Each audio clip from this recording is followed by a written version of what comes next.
Muitas vezes você, pesquisador, pode querer verificar a concordância entre dois métodos que avaliam uma determinada característica quantitativamente. Você até poderia rodar uma análise de correlação para verificar se eles estão relacionados, mas normalmente essa é uma estratégia errada. Então, para isso, nós utilizamos o teste de Blend-Altman. E se você quer saber como rodar esse fantástico teste em um software 100% gratuito, o Jamov, vem comigo que eu te mostro.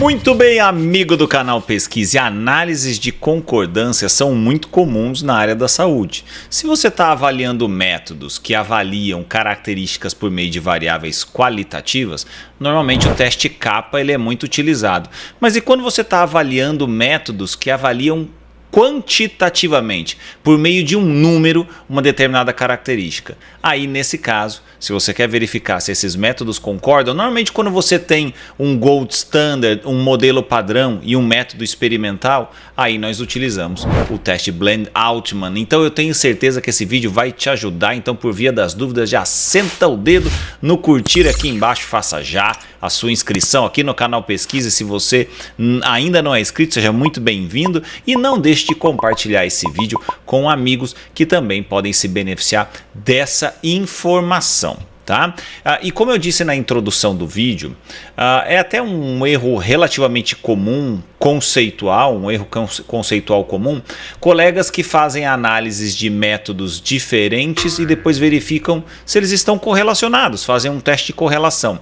O exemplo que eu vou dar no vídeo de hoje é da análise de pressão arterial. E a pressão arterial que você pode avaliar se você for a um médico, a um pronto atendimento, a um enfermeiro, ele pode fazer de duas maneiras. Ou ele pode fazer com esfigmomanômetro manual, em que ele infla aqui o seu braço aqui, depois com um estetoscópio ele vai auscultar a sua pressão, e ele vai dizer qual é a sua pressão sistólica e a pressão diastólica, no caso de normalidade 12/8 ou 120/80, ou ele pode avaliar a sua pressão sistólica por meio de um equipamento automático, que é colocado aqui no seu pulso e aí é avaliada a sua pressão sistólica e diastólica. Normalmente a gente ouve falar que o padrão ouro ou que o método mais confiável é o manual, O automático a gente não tem muita certeza se ele funciona. Agora vamos supor que você tenha visto lá uma promoção nas redes sociais de um equipamento chinês, que faz a análise da pressão automaticamente, que diz que é milagroso. Será que esses métodos vão concordar? Vamos pegar somente aí a pressão sistólica, tá? Já porque não dá para a gente avaliar as duas ao mesmo tempo. Mas a pressão sistólica, se eu for avaliar a pressão sistólica, pelo método manual, tá? Pega um manômetro, coloca aqui no seu braço, o estetoscópio, eu vou lá auscultar para ver qual é a sua pressão sistólica. E eu pego no mesmo indivíduo, espero lá uns 15 minutinhos, no mesmo indivíduo eu avalio a pressão sistólica pelo método automático. Será que esses dois vão bater? E percebe que a análise do teste Blend-Altman ele é um teste sempre indicado quando você tem dois métodos diferentes que avaliam a mesma escala de mensuração. Então, um método está avaliando a pressão em milímetros de mercúrio, e o outro método, mesma coisa, a pressão por milímetro de mercúrio, ou seja, é o mesmo tipo de medida. Não dá para você pegar e avaliar concordâncias de métodos que avaliam grandezas diferentes, tá? Então esse é um ponto super importante, às vezes um erro também comum, Então nesse caso se aplica. Outro exemplo que eu sempre dou, é da balança digital e da balança analógica. Eu quero pesar um indivíduo, eu coloco ele numa balança digital, será que ela vai bater com uma balança analógica? Os dois métodos avaliam o peso em quilos. Então é para isso que o teste Blend-Altman ele é utilizado. E como eu disse, normalmente quem faz uma análise de correlação não encontra nenhum resultado mágico aqui, porque é óbvio que a análise de correlação nesse caso vai indicar uma correlação significativa, porque quando a pressão em um método, no manual, ele é baixo, no automático ele também vai ser baixo. Quando a pressão ela é alta em um, no outro também vai ser alta. Então, provavelmente a correlação aí vai ser significativa e muito forte. Agora, o que ela te entregou? Nada, porque se um método estiver discordando do outro, mas ele houver uma discordância que for coerente, um método sempre dá uma pressão de 20 miligramas de mercúrio a mais do que o outro, ou milímetros de mercúrio, perdão, a mais do que o outro, e ele for consistente, a correlação vai ser alta, mas eu tenho um erro sistemático que não é detectado pela análise de correlação. Então quem resolve isso? Test Blend Altman. Vamos aprender rapidinho como a gente faz ele no Jamov. Então, o Jamov aqui na tela, e nesse banco de dados que eu tenho aqui, como eu falei, eu tenho aqui alguns pacientes fictícios, né? E dentre esses pacientes, eles foram avaliados nesse meu primeiro banco de dados aqui, eu não lembro, eu tenho todos 120 pacientes que foram avaliados, e esses 120 pacientes tiveram a sua pressão sistólica avaliada pelo método manual e a mesma pressão sistólica dos mesmos pacientes pelo método automático, né? Então, por exemplo, a Simone Biles deu 129 no manual, 130 no automático, né? O Peter Parker deu 135 no manual, 138 no automático. Então eu tenho algumas diferenças entre esses valores que para o teste Blend Altman nós chamamos de viés, e o que eu quero verificar é se esses vieses, ou seja, se essas diferenças do método A para o método B são significativamente diferentes de zero.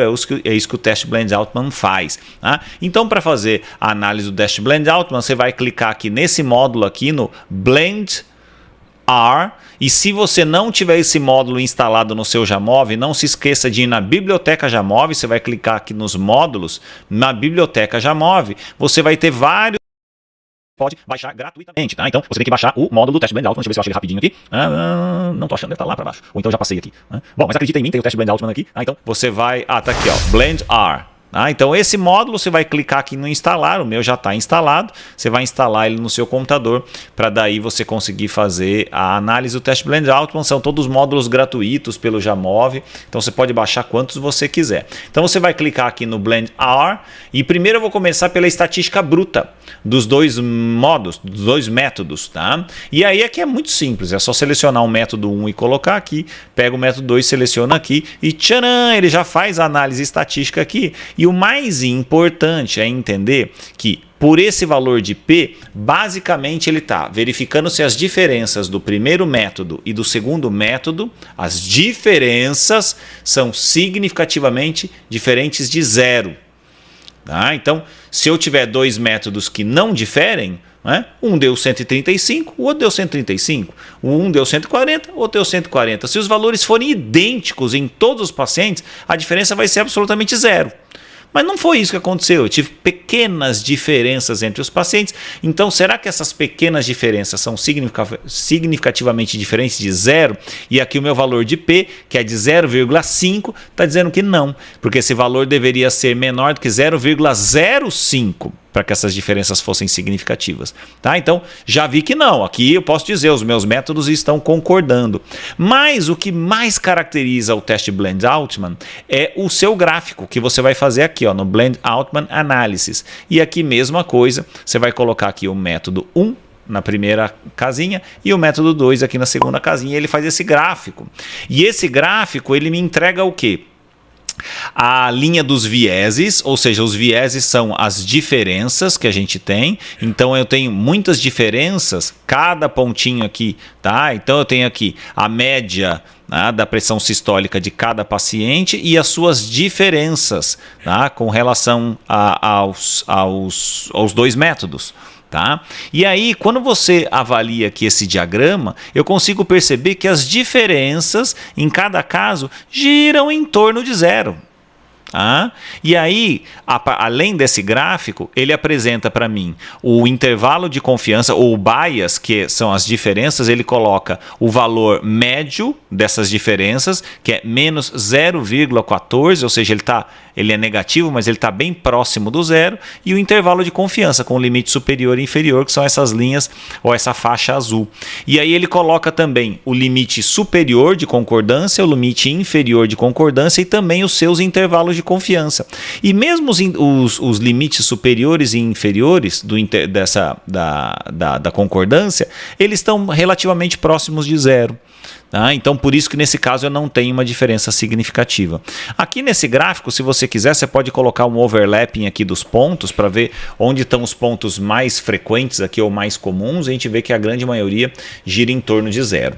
Mas eu sei que, claro, quando eu apresento um gráfico como esse, fica difícil para a gente ter base de parâmetro. Aqui eu estou dizendo, o Heitor me mostrou um gráfico em que o teste Blend-Altman mostrou que as diferenças não eram significativamente diferentes de zero. Ok, e o gráfico está todo mundo em torno de zero, eu acredito nele, tá bom, ok. Mas e se eu tivesse uma diferença entre os métodos? Pensei nisso também. Então vamos lá, eu criei aqui um outro banco de dados, né, com outros pacientes, e nesse outro banco de dados, com esses outros pacientes aqui, né, esses indivíduos, cada um tem a sua pressão sistólica pelo método manual e pelo método automático. Aqui eu tenho um N maior, uma amostra maior, eu tenho um total de 136 pacientes aqui ao todo, 137. Né? E aqui, para fazer o teste Blend-Altman, eu faço da mesma maneira. Então eu vou clicar aqui no Blend R, vou na estatística bruta, coloco os dois métodos aqui, e quando eu faço o teste T aqui, ele está me indicando um valor de P muito pequeno. Aqui é até difícil de interpretar, mas 2 menos elevado a menos 16. Então tem 0,000000016 casas depois da vírgula, ou seja, o P ele é muito menor do que 0,05. E quando a gente faz o gráfico aqui, a gente tem certeza disso, porque com o gráfico, quando eu coloco os dois métodos aqui, olha a diferença em relação ao outro. Olha, gente, essa aqui em cima é a linha do zero. Tá? É a linha do zero, ou seja, daquela diferença zero. O outro gráfico, os pontos giravam em torno de zero. Aqui não, os pontos estão girando em torno de menos 10. Significa que os métodos não estão concordando. Prova disso, se você for olhar aqui no meu banco de dados, olha aqui. Né? Deixa eu só puxar aqui a abinha para a gente conseguir ver o nome dos pacientes aqui. Por exemplo, no Tostão. No Tostão, no método manual, a pressão sistólica dele deu 120. No automático, deu 132. Uma diferença de 12 aqui. Tá? No Marcos Palmeira deu 130, no outro 135, né? No Zagallo deu 120, no automático 131, e aí vai, a magnitude das diferenças aqui, ela é muito maior. Então essas diferenças entre os dois métodos, nesse caso, eu tenho uma magnitude de diferenças que é significativamente diferente de zero. Tá? Então a estatística do teste T mostra isso, aqui em cima, e também o meu gráfico mostra isso. Tá? Então eu consigo também ver por meio do meu bias, que é a estimativa dessas diferenças, que ficam em torno de 10, tá? Aqui menos 9,3, ok? E o limite superior é de menos 15 a menos 3, ou seja, eu sempre tenho diferenças grandes entre os métodos. Além disso, uma outra análise legal que eu posso fazer aqui também é o histograma com a densidade dessas diferenças. Então, quando eu pego essa situação aqui em que eu tive essas diferenças significativas, o histograma, que ele não está fazendo aqui, sei lá por quê, eu vou então no outro, vai? Só porque ele está teimando comigo, eu vou no outro fazer a análise do histograma com as densidades, mesma coisa, eu vou colocar os dois métodos aqui, e aí aqui ele está me mostrando no primeiro que o histograma das densidades mostra que a maior frequência da densidade nas diferenças está em torno de zero. Tá? E aquele outro ali que eu tinha feito, é que eu não coloquei os dois métodos aqui, né? Por isso que ele não estava fazendo. Tá? Agora sim. A diferença, a densidade das diferenças, olha aqui, gira em torno de menos 12, menos 10, menos 7, menos 5, tá vendo? Então, esse histograma tem um perfil completamente diferente do outro. Tá? Então, não se esqueça que o teste Blend-Altman ele é um teste fantástico para você, afinal, verificar se métodos da sua pesquisa concordam. E repito, normalmente ele é utilizado quando você tem um método padrão, um gold standard, e um método experimental, um método novo, que você quer verificar a concordância com esse método tradicional ou usual. Aí o teste Blend-Altman vai te dizer isso. E vai cair num dos dois cenários. Ou o padrão de diferenças é significativamente diferente de zero, ou não é. Né? Se ele for diferente de zero, posso dizer que os métodos não concordam. Se ele não for estatisticamente diferente de zero, posso dizer que os métodos concordam. Tudo bem, amigo do canal Pesquise? Falei que esse vídeo ia ser útil para você e fazer a estatística nesse software, o Jamove, que é 100% gratuito, é fácil, muito fácil. Então, se você quiser aprender mais análise de dados por meio desse fantástico software, não perca os próximos vídeos aqui do canal Pesquise. E mais uma vez, já te pedi, se ainda não fez isso, senta o dedo no curtir e compartilhe esse vídeo com colegas que também podem se beneficiar desse tipo de informação. Ok, amigo do canal Pesquise? Bom, por hoje é só. Então a gente se vê em um próximo vídeo aqui nesse canal, mas até lá, nunca se esqueça. Pergunte, mas para responder, pesquise.